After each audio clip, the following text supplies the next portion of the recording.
l'obligation de confinement liée à la propagation du coronavirus peut être source de tensions au sein du foyer et être ainsi un terreau propice aux violences conjugales.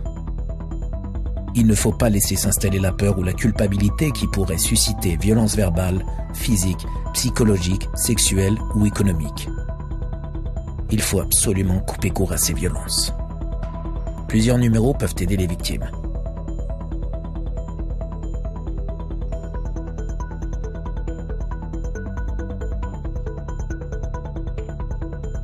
L'association Entre elles et eux a déjà commencé à créer un groupe de discussion pour échanger, se soutenir et trouver des idées novatrices afin d'aider les victimes. Nous souhaitons créer une plateforme d'entraide dédiée aux victimes de violences conjugales sur tout le territoire national. Que ce système soit dupliqué partout pour ne laisser aucune femme au bord de la route. Cette plateforme permettra de collecter des produits de première nécessité, des vêtements, des livres et des jouets.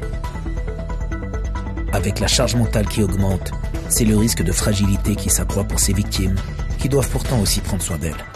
Je trouve que cette idée de plateforme est superbe. Elle sera vraiment d'une très grande utilité pour toutes les victimes de violences conjugales.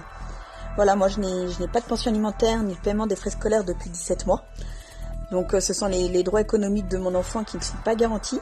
Et forcément, notre foyer s'en trouve impacté. Et nous sommes trop nombreuses dans ce cas-là, avec nos enfants. Donc cette plateforme va pouvoir apporter une aide primordiale pour nous. Cette crise sanitaire va accentuer les violences économiques que subissent les victimes de violences intrafamiliales. L'idée d'une plateforme pour les aider m'a paru comme une évidence car il ne faut pas les oublier.